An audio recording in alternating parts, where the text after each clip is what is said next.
marking every hole. Keep marking every hole. Keep marking every hole. Yeah.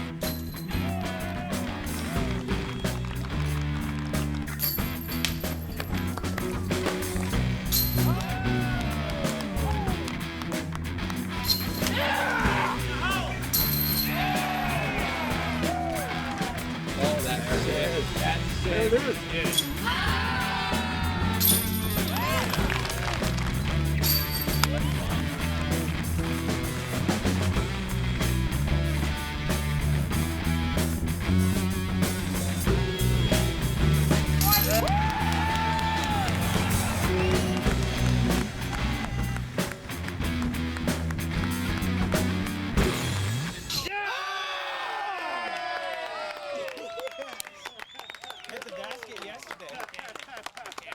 Tell me your name, where you're from. Nate Sexton, Eugene, Oregon. Nice shot, Nate.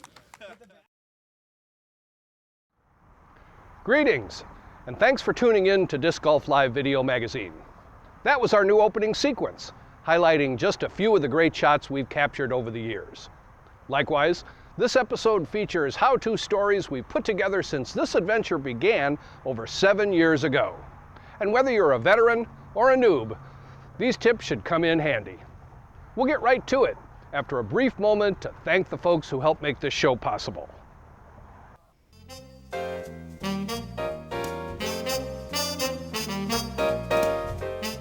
Production and distribution of Disc Golf Live is made possible through the generous support of our underwriters. Thanks for your support.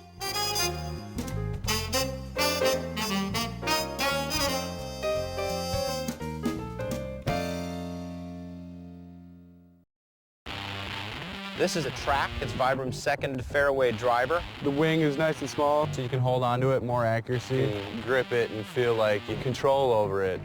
Absolute control. Minimal skipping when it hits the ground with its edge and its rubber grip. It's nice and smooth on the bottom. It helps cut through the wind. And you can tell it's just a little rounded, which gives it that faster flying feel. This is a great tailwind shot. It's phenomenal off the tee. This is great for high speeds, more accurate throws. It's a very good complement to the Ascent, where the Ascent is stable to overstable. The track is stable to understable. It rides straight and then fades right. Holds a beautiful line. You can put it on an ante. It'll hold it through the whole flight until the very, very end, where it'll fade back a little bit. Or you can put it on a nice hyzer and it'll hold that through the whole flight as well. And I really like this disc. It's got a great glide to the right, but still finishes to the left. You throw it nice and hard with flat release. It'll track a little bit to the right and have a nice straight finish. Anything you need to go right, that's what this is for.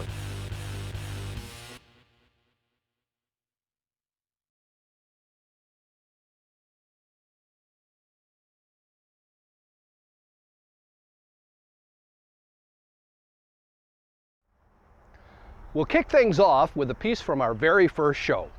We knew Mike Raley had done a lot of teaching locally, so with borrowed camera in hand, we met up to get a primer on some of the basics. Next on Disc Golf Live, we have a feature we call Top Flight Tips. Hello, welcome to Disc Golf Live. My name's Michael Raley, and I'm going to be coming to you time to time to show you some disc golf lessons, things that work for everybody. Whatever you bring to the game is what you have right off the bat, but you can always steal from other people, and that's the thing to do. What I'm going to show you today are pretty much the basics of a backhand drive, the grip, how you hold the disc, your run up, where your feet are supposed to be, and your shoulder follow through. All right, what I want to show you now is the grips, how you hold the disc. There's basically two grips, the power grip and the pinch grip. Power grip, just like it says, more power, and then the pinch grip, a little more accurate, a little bit less spin. That right there is a power grip. That's all 4 fingers underneath. I'm starting it up by being straight up and down, having my hand flat, the disc flat. I shove it into my palm, let my hand come around it. There's all the fingers underneath. Me personally, I go with 3. That's the power grip. The pinch grip starts the same way, just like you're standing straight up, like you're gonna shake somebody's hand, you shove it in there and you let your hands come underneath. But this time I don't have anything in the rim. Everything is on the flight plate itself. So the difference between the two is the power right there, your hinge is in the front, and in the pinch, your hinge is back here in the middle. The super long distance guys right now, they're stacking their fingers on top of each other for extra power, but then a little bit of accuracy is going to go away with it. So when you're throwing a disc, your arm will take it so far, and then each piece of your body that you have timed in with your arm ends up taking the disc that much further. So if you have your arm going, it's like 250 feet, and then you got your shoulders added in, it's another 50 feet, you got your hips added in, it's another 50 feet. And if it's all timed in together, everything works just well. Okay, I'm going to show you the basics of a run-up. So the way you time it out is with your footwork. When your feet are in the right places, your shoulders and your hips go with it. My first step is off my line, and then my second step is throwing my left foot behind me so that my hips and shoulders turn automatically. At this point, I'm extending. I'm ready to bring it on through in a straight line and then follow through. An important rule to remember is that straight is good and round is bad. This right here is a straight line. I'm drawing a straight line with my disc. I'm not going down and up. I'm going straight across. I'm not going like this and up. I'm going straight across, nice and easy, like I'm pulling it across the board. The best way to actually build a run-up is from this point backwards. So right here's my release. Here comes the disc straight, and now I'm stepping back. This is actually the first part that you actually want to time out and get right. That little thing right there is what you want to practice. Then you can add another step into it, which is right here. I'm starting right here. 1, 2, pull through. Here's my release. Here's my first step. Here's my second step. So I'm ready now. I'm going to add in my third step. So it's 1, 2, 3.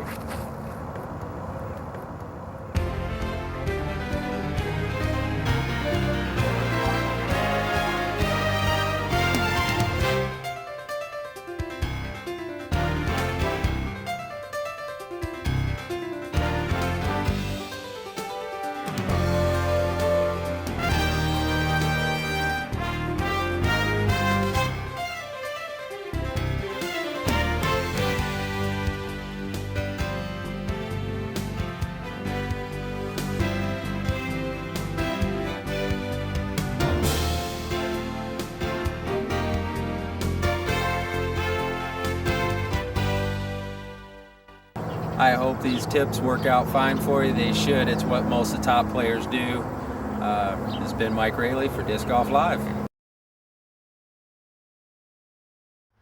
We were happy to have a fancy new camera rig by the time this next segment was taped. This time around, a couple of our pals took over on camera duty. Jen Dombrowski and Sarah DeMar did some taping for Disc Golf Live at the recent United States Disc Golf Championships.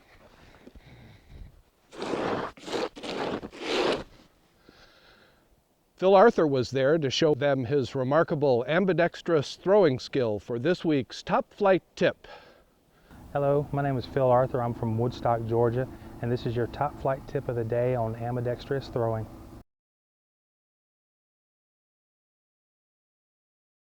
The reason I throw left and right, in the 97 Worlds here in Charlotte, where we're at today, I had injured my right arm in warm-ups before the Worlds even started, and so instead of going home, I played left-handed, and by midweek I made the cut into the gold pool, figured it was working pretty good, and I've been throwing it ever since.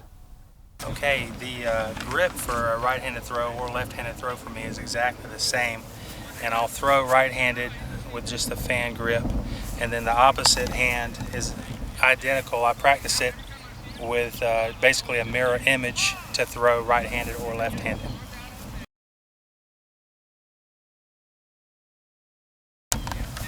My run-up on the left or right-handed throw is exactly the same, and it's a cross step.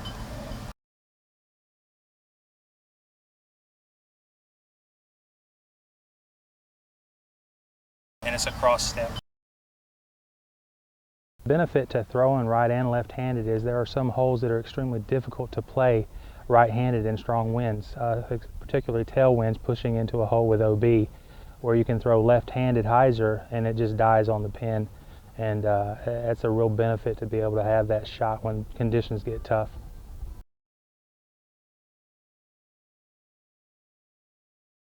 Being able to throw with both hands is a benefit also to keeping yourself in shape.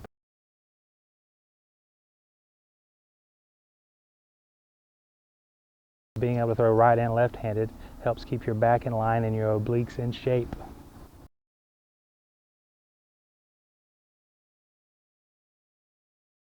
Again, this is Phil Arthur with your Top Flight tip, and thanks for watching Disc Golf Live. Welcome to Edge, the educational disc golf experience. With the addition of the Edge curriculum, your school can provide a new and exciting wellness program for your students and community. Edge brings together educators and other subject matter experts to create a classroom-linked curriculum with supporting materials to help teach a lifetime sport to students and other participants. The Edge program was designed with the school's budget and space in mind. Edge researchers developed lightweight multi-purpose discs. The beginning player can achieve greater disc flight success with the use of the Edge-specific discs. The disc can also be custom stamped with your school's logo. The Edge team is also available for professional course design with emphasis on safety and age appropriateness. Our team of world champion disc golfers and educators are available to teach your teachers proper techniques through half-day and full-day in-services. Whatever your program's budget allows, Edge has a solution to bring disc golf to your students.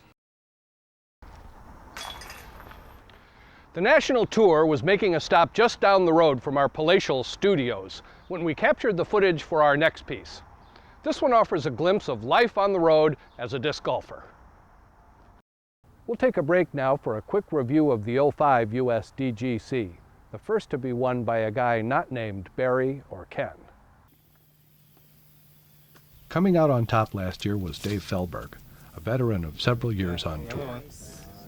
Skippy. Oh, man, nice shot, Dave. His win capped off a top flight season, which included 9 tour victories and nearly $30,000 in prize money. Dave and a cast of fellow travelers have been crisscrossing the country in an RV often referred to as the Huck Lab, one of their sponsors. Also on board when the land yacht pulled into Hudson Mills for the Great Lakes Open this June were Avery Jenkins, Matt Oram, and Chris Sprague.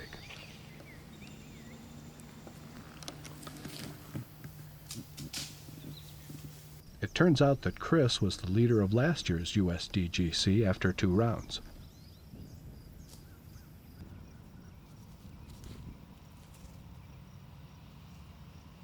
He didn't hang on to the top spot in the end, although you can be sure he was proud of fellow Huck Lab crew member Dave Felberg, who brought home the ring and picked up enough change to fill the tank a time or two. My new Felberg call.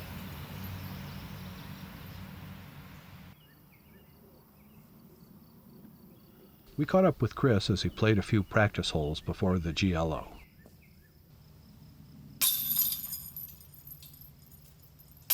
With another year of touring under his belt, it's a good bet that Chris will be eager to improve on last year's 6th place USDGC finish, and he should be a player to watch this fall.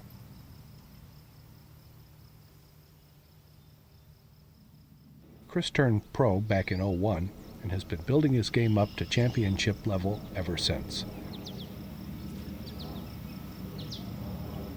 He won the '05 Kansas City Wide Open and took second at this year's Memorial in Arizona.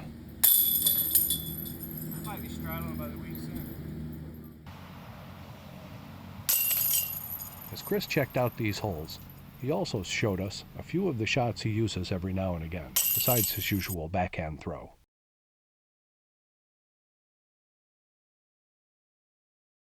Left-handed shots come in handy, and Chris works on both forehands and backhands as a southpaw.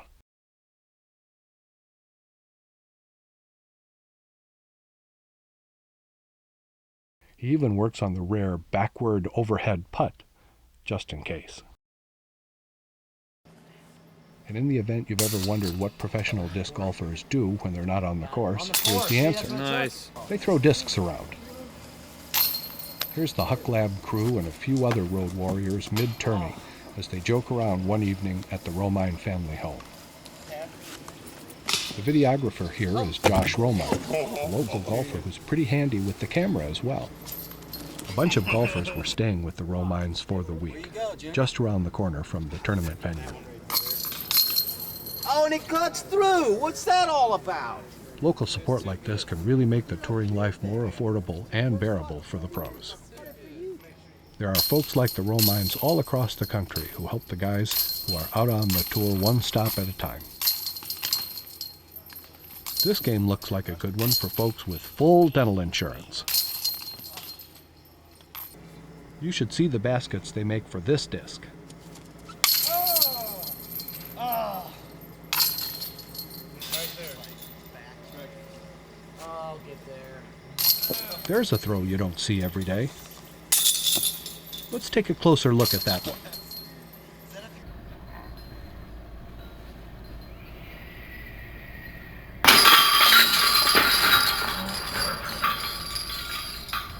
Very nice.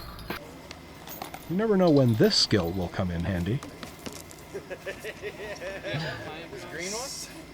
Watching and talking with Chris, it's clear he's a student of the game as much as a great competitor. He agreed to share some tips to help folks refine their game. Hi, I'm Chris Sprague from Springfield, Oregon. You're watching Disc Golf Live. Okay, we're here at beautiful Hudson Mills and we're going to work on some beginner tips keeping the swing plane.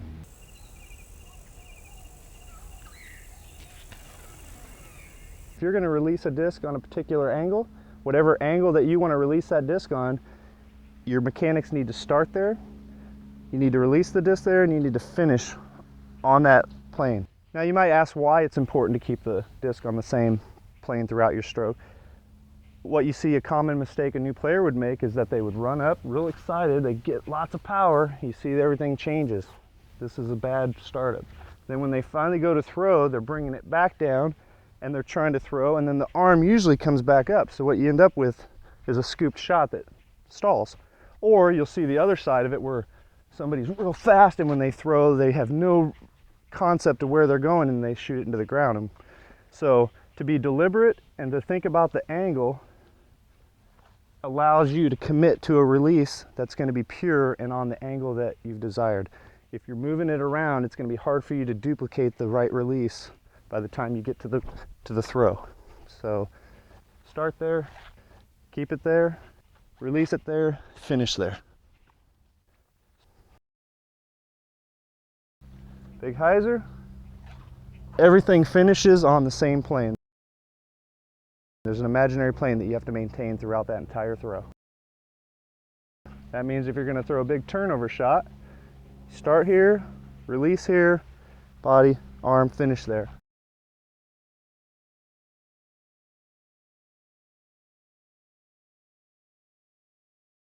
If you're going to throw a roller, start there, release there, finish there.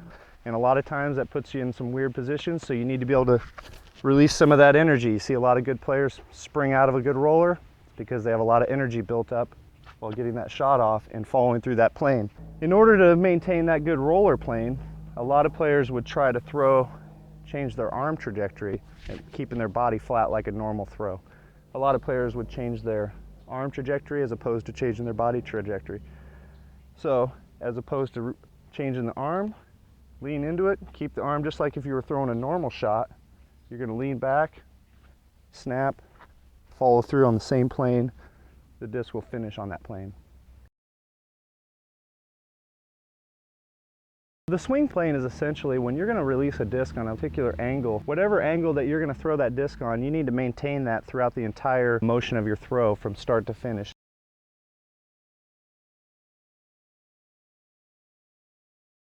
Well, you've been watching Disc Golf Live here at beautiful Hudson Mills, and I hope some of these beginner tips help you, and remember, keep it on the plane.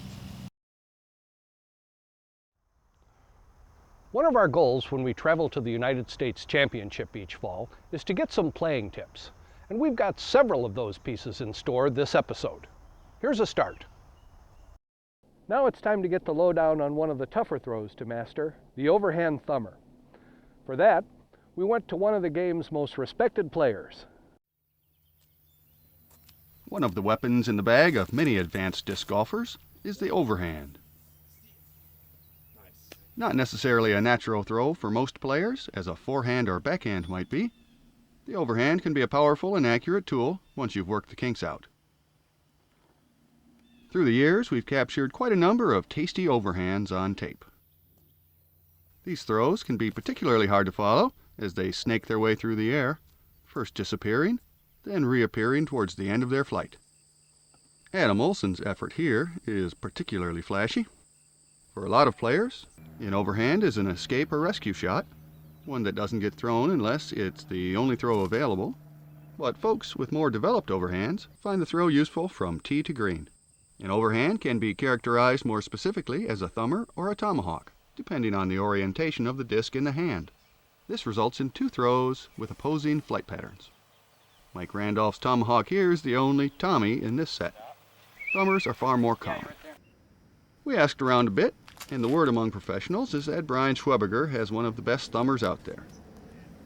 We caught up with Brian at the championship in Rock Hill, South Carolina, and he told us a little about how he came to the game of disc golf, how he developed his throwing style, and how he utilizes his overhand throw. Here's a little backgrounder. Great shot. This clip came out of the GGL archives from back in 2004. Brian is rated at 1020, ranking him among the top 25 professional players worldwide. Brian and his wife Ashley live in Tarboro, North Carolina, in the northeastern portion of the state. He travels to quite a few national tour events every year, and to many of the professional events in his region. But his schedule seems sedate nowadays, compared to the early years of this century, which he spent on the road traveling with pals Billy Crump and Brian McCree as the Carolina Crew.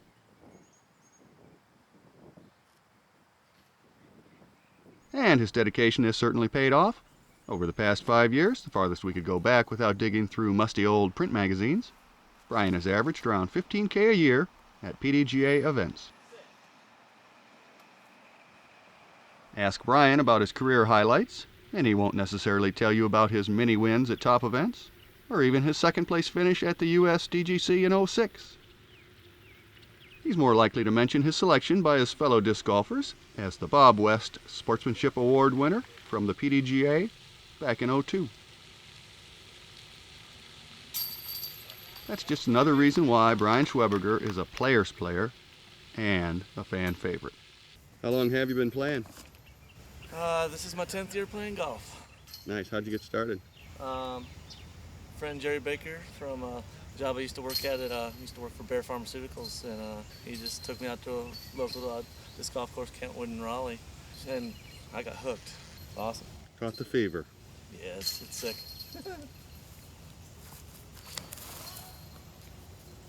Are you self-taught? Have you had any models in developing your game? Well, I'm a devotee of videotape. I got the 97 Worlds video and saw that they were all doing this little cross step that it's called now, and I didn't do that at first, and once I incorporated that into my throw, it increased my distance 70 feet straight off the bat. I was like... Disc golf isn't your first sport, though. I'm guessing you played ball one way or another. Yeah, I played baseball from age 9 to around 14 or 15, and freshman year of high school I started playing tennis, and caught on to tennis really, really fast. Ranked 16th in the state of New Jersey by the time I was a senior in high school, and played Division I for Campbell University in North Carolina for a couple of years. How does that sport relate to disc golf? One-handed backhand in tennis is like this, so it's almost identical for a disc golf throw. And I think that's one of the big things that helped me transition so quickly. With pretty good shoulder strength, you can throw an overhand. Yeah, the overhand, yeah, I always make sure I stretch before. I gotta stretch before you do any kind of backhand or overhand. I think more along the lines of overhand, because I think you're really torquing on your shoulder and your elbow a lot when you throw it. So I do a lot of warm-ups with a big towel, just doing the motion. Yeah, when I'm throwing them, when I'm warming up, I'm throwing the first one real easy, then progressively getting a little firmer with the throw. Warm the shoulder up. Yep. Nice and easy. For new players starting out, what would you tell them to do most to improve their overhand? Start small. Don't try and go big right off the bat. Work on just little shots, getting your arm built up and preparing for possible longer shots.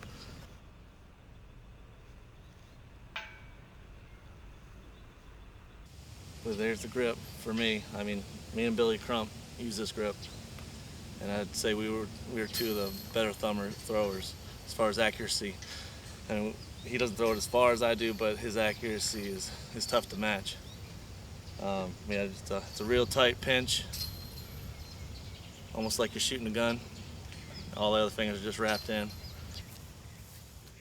And what's the general flight pattern? Yeah, it's going to go over to the left and then back to the right. Okay, so you're throwing it at a point and it swings offline and comes back. Yep. Okay, so it's not a straight shot per se, Yeah, but it goes straight. It's usually I use a lot in the woods, just trying to get around something and finish over to the right.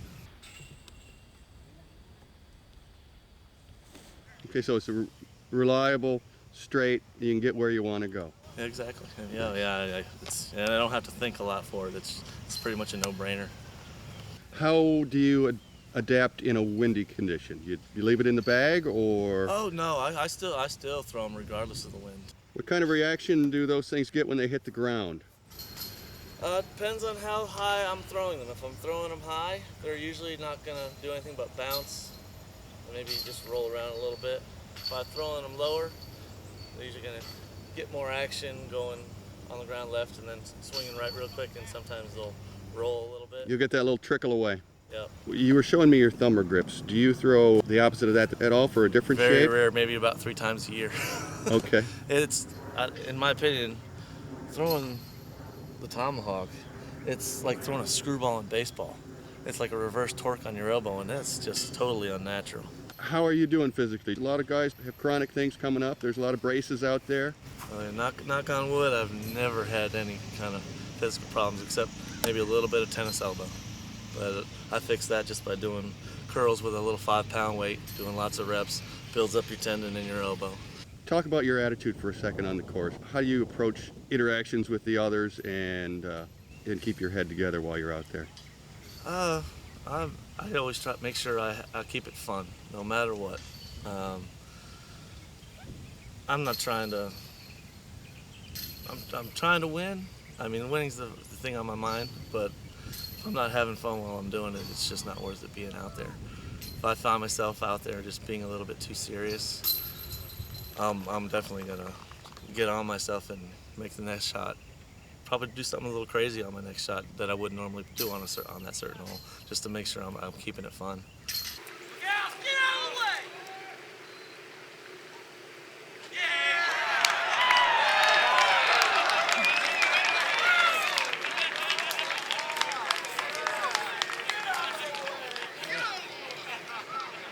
How have you been doing between the ropes here this week? Have you been keeping it in bounds?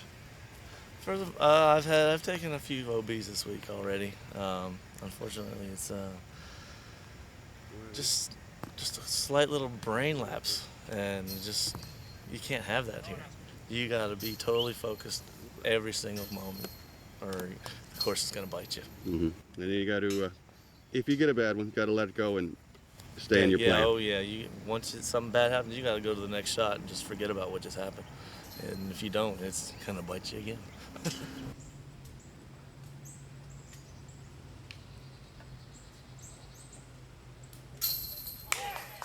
Brian Schweberger, thanks for joining us here at Disc Golf Live.